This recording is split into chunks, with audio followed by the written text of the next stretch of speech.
आप सभी का स्वागत है आपके अपने YouTube चैनल प्राइम साइंस में। बच्चों, आज की इस वीडियो में हम डिस्कस करेंगे क्लास 10th की वर्कशीट नंबर 44। यह worksheet chapter 5th periodic classification of element से रिलेटेड है। बच्चों, हमारा आज का डिस्कशन का मेन टॉपिक है मेंडलीव्स पीरियोडिक टेबल। स्टूडेंट्स, यदि आप हमारे इस चैनल पर नए हैं तो प्लीज़ हमारे इस चैनल को सब्सक्राइब करें और इस वीडियो को अपने फ्रेंड्स के साथ भी शेयर कर दें ताकि वो भी इस टॉपिक को समझ सकें। चलिए आइए देखते हैं। बच्चों, हमने अपने लास्ट वीडियोस में देखा था कि एलिमेंट्स के क्लासिफिकेशन के लिए टाइम टू टाइम बहुत सारे साइंटिस्ट ने एफर्ट किए हैं, जिनमें से कुछ नाम हैं डोबेराइनर, न्यूलैंड्स, मेंडलीव और हेनरी मोजेले। अपनी लास्ट वीडियो में हम डोबेराइनर ट्रायड्स को समझ चुके हैं, उसके बारे में पढ़ चुके हैं। न्यूलैंड्स लॉ ऑफ ऑक्टाविज को भी हम पढ़ चुके हैं, समझ चुके हैं। इसकी लिमिटेशंस और इसकी अचीवमेंट्स भी हमने पढ़ चुके हैं। आज हम जो पढ़ने जा रहे हैं वह है मेंडलीव्स पीरियोडिक टेबल। तो स्टूडेंट्स, आज हम डिटेल में डिस्कस करने वाले हैं मेंडलीव्स की पीरियोडिक टेबल के बारे में, और अपनी नेक्स्ट वीडियो में हम पढ़ेंगे हेनरी मोजेले की मॉडर्न पीरियोडिक टेबल। तो स्टूडेंट्स, आइए शुरू करते हैं मेंडलीव्स पीरियोडिक टेबल। स्टूडेंट्स, जब न्यूलैंड्स लॉ ऑफ ऑक्टाविज न्यूलैंड्स ने दिया, उसके बाद में इसमें बहुत सारे ड्रॉबैक्स मिले। उन ड्रॉबैक्स के कारण जो साइंटिस्ट थे लगातार क्लासिफिकेशन पे अपने एफर्ट्स करते रहे, जिसमें एक नाम था मेंडलीव का। मेंडलीव एक रशियन साइंटिस्ट थे जिन्होंने एक पीरियोडिक टेबल डेवलप की जिसको नाम दिया गया पीरियोडिक टेबल ऑफ एलिमेंट्स। इसमें जो इन्होंने एलिमेंट्स को अरेंज किया, उनका मेन बेसिस था उनकी फंडामेंटल प्रॉपर्टीज़, उनके जो गुण थे, उनके गुणधर्म जो थे, उनके आधार पर रखा, जैसे एटॉमिक मासेस और उन एलिमेंट्स की chemical properties, physical properties. Students, अब देखते हैं जो मेंडलीव ने किस तरह से इस पीरियोडिक टेबल को बनाया। पहला है, Mendeleev started his work with 63 elements. Students, जब मेंडलीव ने इस पीरियोडिक टेबल पर काम किया तो उस समय लगभग 63 एलिमेंट्स डिस्कवर्ड थे, नॉन थे। तो इन सभी 63 एलिमेंट्स को इन्होंने अपनी टेबल में अरेंज किया और इन 63 एलिमेंट्स की फिजिकल प्रॉपर्टीज़, केमिकल प्रॉपर्टीज़ और इनके एटॉमिक मासेस के आपस के रिलेशंस को भी इन्होंने स्टडी किया। उसके बाद ही इनको टेबल में अरेंज किया। नेक्स्ट है, among chemical properties Mendeleev concentrated on compounds formed by elements with oxygen and hydrogen. Students, हम जानते हैं ऑक्सीजन और hydrogen they are highly chemically reactive. ये बहुत ज़्यादा रिएक्टिव होती हैं और लगभग सभी एलिमेंट्स के साथ रिएक्शन करके कंपाउंड्स फॉर्म करते हैं। तो इसीलिए इन्होंने इसको भी एक बेसिक प्रॉपर्टी माना। जो ऑक्सीजन एलिमेंट्स के साथ रिएक्शन करके ऑक्साइड बनाती है और हाइड्रोजन रिएक्शन करके हाइड्राइड बनाती है। तो ये बनने वाले ऑक्साइड और हाइड्राइड जो थे, इसको एक बेसिक प्रॉपर्टी माना और इसे बेसिक प्रॉपर्टी मानकर इन्होंने इन केमिकल्स का एलिमेंट्स का क्लासिफिकेशन किया। स्टूडेंट्स, जब मेंडलीव ने इनका क्लासिफिकेशन किया, इनको एक टेबल में अरेंज किया, तो इन्होंने देखा कि इंक्रीजिंग एटॉमिक मास के ऑर्डर में रखने पर इन एलिमेंट्स को सेम प्रॉपर्टी वाले एलिमेंट्स बार बार रिपीट होते हैं, मतलब एक जगह पर व्यवस्थित होते हैं। Next, it was also observe that there occurs a periodic recurrence of elements with similar physical and chemical properties. मतलब जो एक साथ एक ग्रुप में जो एलिमेंट्स आ रहे थे इंक्रीजिंग ऑर्डर में रखने पर, उनकी केमिकल प्रॉपर्टीज़ और उनकी फिजिकल प्रॉपर्टीज़ सिमिलर थीं, लगभग समान थीं। On the basis Mendeleev formulated periodic law. Mendeleev ने इसके आधार पर एक लॉ दिया। वह लॉ है, the properties of elements are the periodic function of their atomic masses.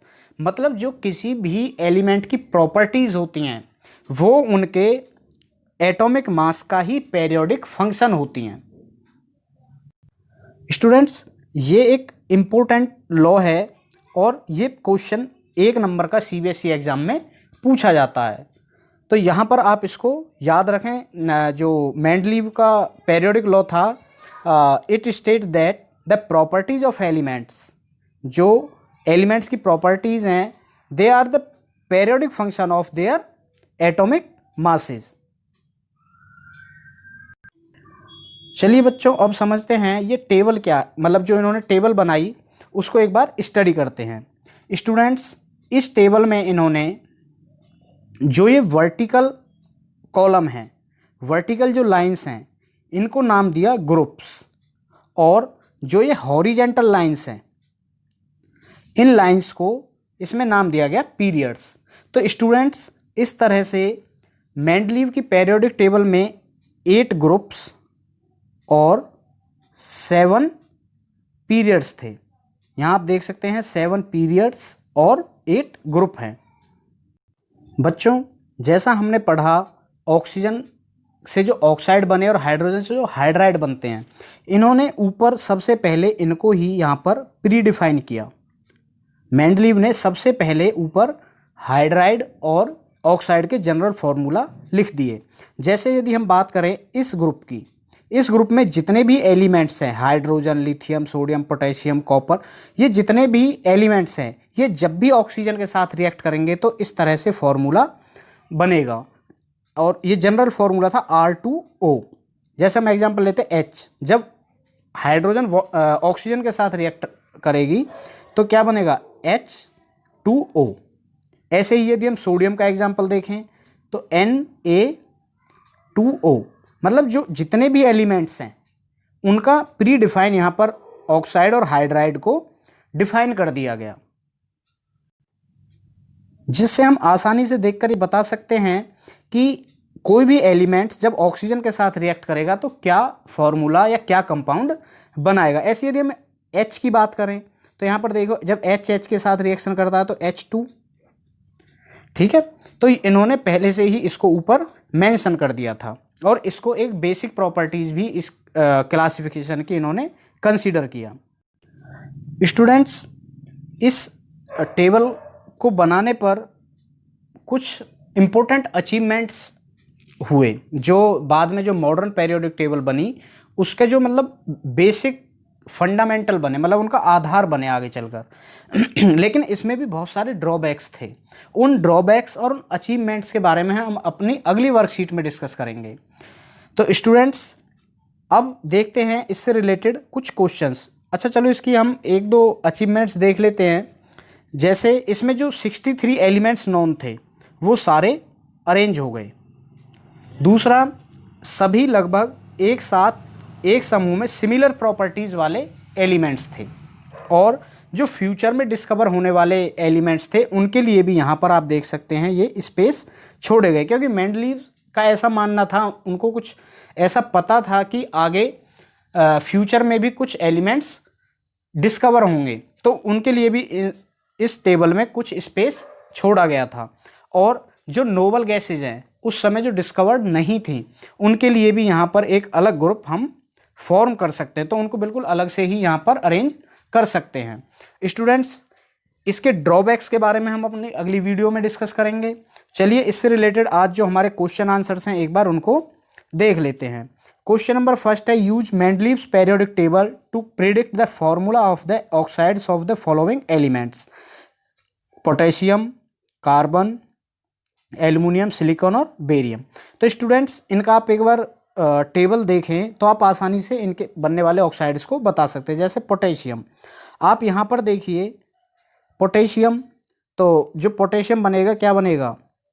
K2O। ऐसे ही यदि हम कार्बन देखें, यहाँ कार्बन का पहले ही प्री डिफाइन कर रखा है CO2। ये जो R है, ये इसकी जगह पर हमें एलिमेंट का जो साइन सिंबल है वो पुट करना है। तो स्टूडेंट्स, इस तरह से हम आसानी से इनसे बनने वाले ऑक्साइड्स को बता सकते हैं इस टेबल को देख करके। तो जैसे पोटेशियम से बनेगा पोटेशियम ऑक्साइड K2O, कार्बन से CO2, एल्युमिनियम का ऑक्साइड बनेगा Al2O3, सिलिकॉन का SiO2 और बेरियम का BaO, बेरियम ऑक्साइड बनेगा। नेक्स्ट है, what is the basis of periodic law formulated bye Mendeleev. तो स्टूडेंट्स, जो पेरियोडिक लॉ मेंडलीव ने दी, जो फॉर्मुलेट की, उसका जो बेस था वो था एटॉमिक मास। ये हमें याद रखना, क्योंकि हम जब अभी आगे मोज़ले की मॉडर्न पेरियोडिक टेबल पढ़ेंगे वहाँ एटॉमिक नंबर का जिक्र है। तो जो इसका बेसिस था पेरियोडिक लॉ का मेंडलीव का, तो वो क्या है, एटॉमिक मास है। नेक्स्ट है, what were the criteria used by Mendeleev in creating his periodic table. तो स्टूडेंट्स, हम जानते हैं पहला एटॉमिक मास, दूसरा उनकी केमिकल प्रॉपर्टीज एलिमेंट्स की, और उनकी फिजिकल प्रॉपर्टीज उनका बेसिस थी। Question number 4, why did Mendeleev concentrate on the compounds formed by elements with oxygen and hydrogen? Students, because hydrogen and oxygen both are very highly reactive and ये जो oxygen और hydrogen है ये सभी elements के साथ मिलकर कंपाउंड फॉर्म करती हैं, सभी के साथ रिएक्ट करती हैं। तो इसलिए उन्होंने इसको पहले से ही प्रीडिफाइन किया और इसको ही एक बेसिक प्रॉपर्टी कंसीडर किया गया। नेक्स्ट है, complete the sentences in Mendeleev periodic table, vertical columns are called. तो स्टूडेंट्स, जो वर्टिकल कॉलम्स हैं, हमने अपनी टेबल में भी समझा, जो वर्टिकल कॉलम्स हैं उनको हम ग्रुप्स कहते हैं, और जो हॉरिजेंटल लाइंस हैं उन हॉरिजेंटल लाइंस को हम पीरियड्स कहते हैं। तो स्टूडेंट्स, यह था आज का टॉपिक, मेंडलीव्स पेरियोडिक टेबल। बच्चों, यदि यह वीडियो आपको हेल्पफुल लगा है तो हमारे इस वीडियो को लाइक करें, अपने फ्रेंड्स के साथ शेयर करें ताकि उनकी भी हेल्प हो सके, और हमारे इस यूट्यूब चैनल प्राइम साइंस को सब्सक्राइब कर लें। Thank you.